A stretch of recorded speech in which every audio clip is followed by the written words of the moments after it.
This is lesson 16 in our Old Testament survey. This lesson covers the Book of Ezra. The writer of Ezra is said to be Ezra himself, according to Ezra chapter 7, verses 6 and 11. Remember, Ezra also wrote 1st and 2nd Chronicles, so this makes him the writer of 3 Old Testament books.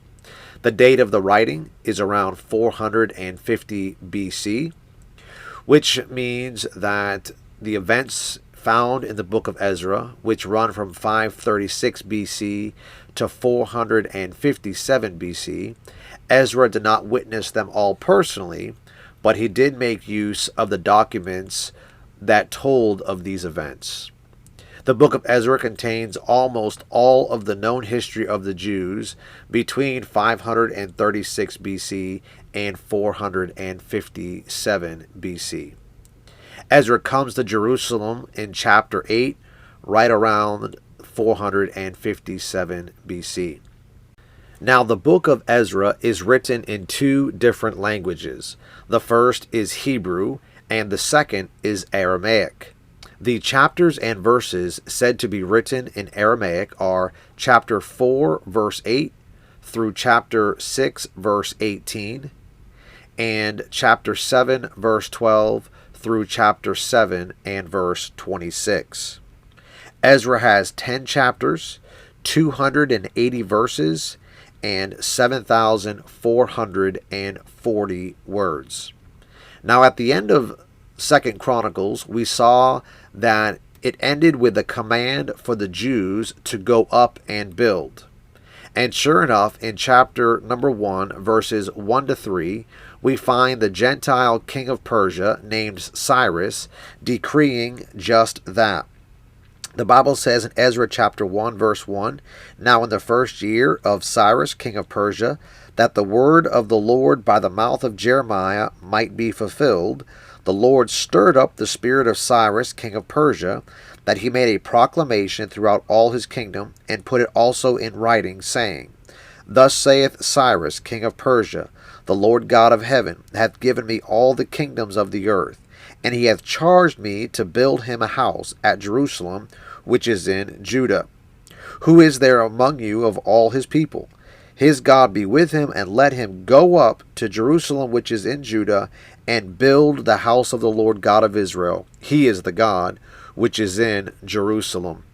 Now, while this decree was given by Cyrus, king of Persia, the Gentile king, many of the Jews who were in exile at this time chose to stay in Babylon because of the comfort they found there. However, many chose to go back and build regardless of the afflictions and ruins found in Jerusalem. In fact, the number of exiles who return are said to be 42,360, according to Ezra's writing in chapter number 2.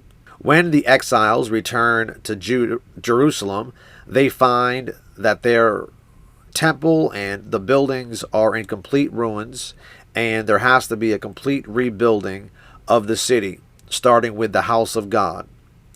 Those who chose to return also chose to put God first by offering burnt offerings and sacrifices according to the law of Moses. However, as a result of some opposition to this work by the adversaries of Judah and Benjamin, the work ceases for approximately 16 years. The prophets preaching at this time are 2 of the minor prophets found in the Old Testament. They are Zechariah and Haggai. Haggai asked this question in Haggai chapter 1, verse 4, "Is it time for you to dwell in your sealed houses while this house lies waste?" So there's a rebuke by Haggai for them to complete the building of the house of God, which they started and stopped as a result of the opposition. At this time, we have a new Gentile king on the throne. His name is Darius. He's the king of the Medes. He finds the decree of Cyrus and reinstates the work of the building of the house of God, and the Jews get back to the work. That is, the Jews that left Babylon and went to Judah in Jerusalem, they get back to building. and the temple is finished around 517 BC, although there was continued opposition to the work. Now we have a gap. In the Bible, there are plenty of gaps found, like from Genesis chapter 1, verse 1 to Genesis chapter 1, verse 2. But there's a gap of around 60 years where Ezra was in Babylon and then comes to Jerusalem by Artaxerxes, the Gentile king of Babylon at that time. Artaxerxes sends Ezra from Babylon to Jerusalem to teach and enforce the laws of the Jews to those Jews that were in exile and have now been back in Jerusalem for over 60 years. Ezra, when he leaves, he takes with him a new generation of exiles from Babylon to Jerusalem. Along the way, they are met with peril and danger, but by the protection and power of God, without the help of an escort, Ezra and around 1,700 men arrive in Jerusalem. Now, before they take this journey, we find that Ezra proclaims a fast by the river Ahava.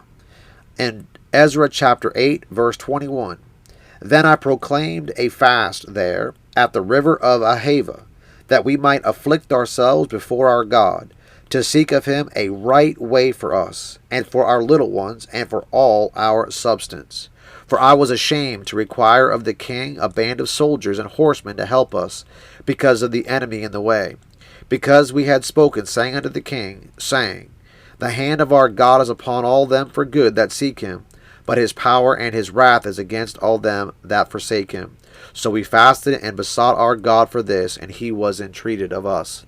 Notice how Ezra does not lean upon the strength and power of man, but relies upon the strength and power of God by initiating a fast. In the New Testament, we find the importance of a fast. For when the disciples could not cast out the devils that were in a child, causing him to be thrashed about, the disciples asked Jesus Christ, "Why could not we cast him out?" And Jesus Christ said, "This kind cometh not forth but by prayer and fasting." And Ezra was a man both of prayer and fasting, and he was able to accomplish that which others seemed impossible. Now, upon arriving in Jerusalem, Ezra finds that the men of Judah and Benjamin that have been there for well over 60 years have engaged in mixed marriages with the heathen. And the Bible says they took unto themselves strange wives, and they worshiped the gods of those strange wives, the heathen women. Now, the Bible has a lot to say about strange things. He talks about strange idols. He talks about strange wives, strange women. He talks about strange flesh. And so these are strangers. These are strange women. They are estranged from God because they worship the gods of the heathen. As a result, Ezra enters into a time of prayer, fasting, and confession for the people. And upon showing the people their sins, they agree by way of a new covenant with the Lord to put away their wives and their children that were a result of the mixed marriages. Now, God's not a God who's afraid to name names. He's no respecter of persons. So the names of the men who took strange wives are listed in chapter 10, verses 18 through 44. Now, for the outline of the book of Ezra. Chapter 1 covers the return of the exiles from Babylon to Jerusalem. Chapter 2 covers the registry of the exiles who returned. Again, there was about 42,360 according to Ezra. Chapter 3, we find the rebuilding of the altar and the rebuilding of the temple foundation. Chapter 4, we read about the resistance to the work and the ceasing of the work. Chapters 5 and chapter 6, we read about the renewal of the work and the completion of the temple around 517 BC. Chapter 7, we read about the reign of Artaxerxes and Ezra's mission. Chapter 8, we read about the ride of Ezra to Jerusalem. Chapters 9 and 10, we read about revival unto Ezra. How does revival come?